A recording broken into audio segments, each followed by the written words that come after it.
Hey, I'm Tyler Boronski alongside, well, the other Tyler right here, Tyler Zuber, the Miami Marlins here at Fenway Park. You had a chance to pitch here yesterday. What have been your experiences in the past coming into this ballpark? Obviously, you know, one of the more historic ones in the league. Yeah, so I was here and when I played for Brewster Whitecaps in the Cape Cod League in 2016. We did a workout here.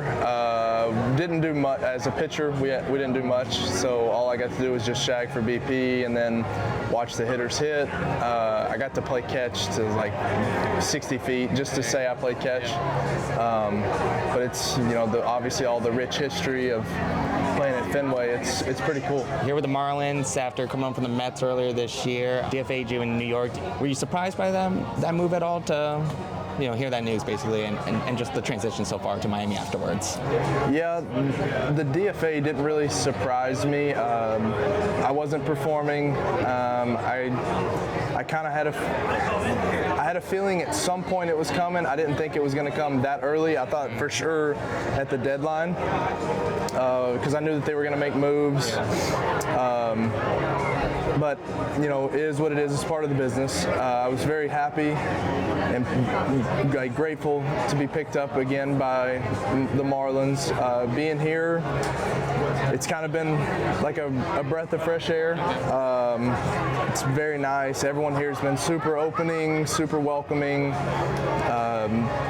It's been something like I've truly enjoyed, and obviously anytime that you're in the major leagues, it's something that you never want to take for granted. And obviously, you know, it's crazy. I went from being like kind of like middle tier age-wise to like kind of the younger to now I'm like the fourth oldest on the team. So on this team. So I feel like a papaw, like a grandpa on this team. You're at the dishing advice stage already. I know. Those years in Kansas City, but then you're away from the big league level for a few years. Like, how has that mindset been shaped over these last couple of years of just appreciating being, you know, in these type of ballparks, in these type of situations again? Yeah, last year when I got released from Cleveland and I had to, and the only way back, I knew the only way back to affiliated ball was through IndyBall. It was definitely, I learned to love the game of baseball again, which is something that I didn't know that I was missing out on.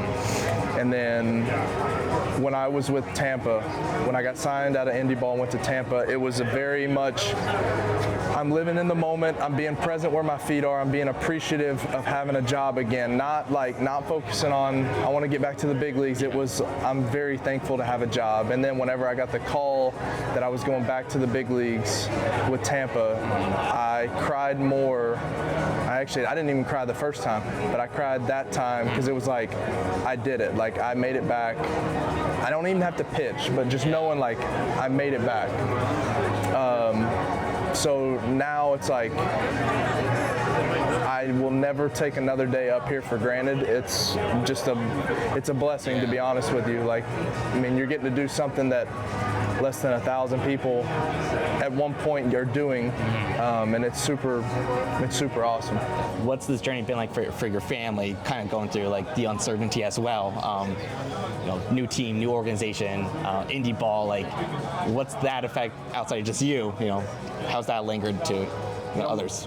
My mom and dad, they've always been supportive. You know, whatever I think is like best for me, like they're gonna support no matter what. Like if I was done tomorrow, they're super proud of me. If I continue playing for another 15 years, they're incredibly proud. Now my wife, she and I got married in 22, and then I had shoulder surgery that year, so she didn't do anything baseball. 23, I got to play for 2 months, and then I was released, so she didn't really even get to see me play then. In 24, she got to see me a little bit in spring for a week in IndyBall, and then she got to come periodically in Durham, and then a couple times in Tampa, like when I went up to Tampa. For her, it's been more of like, is this really what it's all about? Like, is this really what it's like? Like, you're here for a month, you're here for a month, you're here for a week, you're there for a week. Like, so for her, it's like, is this really baseball? Like, is this really what like you told me about? Because this is like her first go around. So now, being here in one spot, like now it's like, now this is what it's really like when you're doing your job and you're doing well, and like get to stay. You get to stay in one spot. Like what we went through is like, that doesn't happen often. It does happen, but it's not like an everyday occurrence. That like probably like on a first date or something, you're probably like, yeah, I'm gonna be moving around a lot. Like, oh no, that's what it really means. Because for her, when we first met, I was with Kansas City and I was in the big leagues with them. Okay. So she thought, oh, like this is what it's like. You're gonna go Kansas City, Omaha at most, like, and that's it. And then from then it's been Kansas City, Arizona, Cleveland, IndyBall, Tampa, New York, and now here. It's been 7 teams. So she's had to move around. She's had to get accustomed to, well, you're not going to be here long. Yeah. Well, you're not going to be here long. And it's like, well, actually, like, if I do my job, I can be here for a little bit, for longer than a month. So for her, it's been an adjustment period as well. But she's embraced it. She's loving it. And she's kind of like in the same boat as me, like just taking it day by day, and like, we're gonna soak in every moment. Okay. But you feel like it's kind of been a fair shot so far here in Miami, and just like, what is the relationship right now with like the coaches here, Moskos, Brandon Mann, guys on the pitching side so far here in Miami? Yeah, I mean, I feel like the chance has definitely been there. I feel like this is like the longest substantial chance I've had since 21. And I'm taking it, and I'm taking it as whenever they call my name, I'm going to give it my best. And then obviously the relationships wise, I've had connections, mutual connections to Mosk. And then we all have a connection through Driveline, so we all kind of have like that same verbiage, if you will. Sure. But it's all been seamless. It's all been very nice, very good. They've been super open and super welcoming, and it's been a very good transition. Cool. Last two for you. I should ask this question earlier because I just remember this. But when you were in New York, I know you were vocal on like Twitter, like with the DAWGS thing. What made you want to be like as vocal with that as you were, and be the hype man for the team? Well, so I wanted to, like, in 24 when I got traded, I was upset that I didn't get a part of it, but also understood because I didn't perform well enough to like get a chance. And so then in 25, I was like, you know what, like, I'm gonna be the best teammate. I built a good relationship with those guys in spring, and I was like, you know what, like, I'm gonna support them because I know, like, when I get there, like, I want to be supported. So, like, you know what, like, I'm all in on New York, and then it just turned into my thing, and then it was like, you know what, like, I'm out of there, so yeah, you can't be doing it now. Definitely. So now I can't be doing that for them. That's right. We'll see them in a month now, so maybe I know.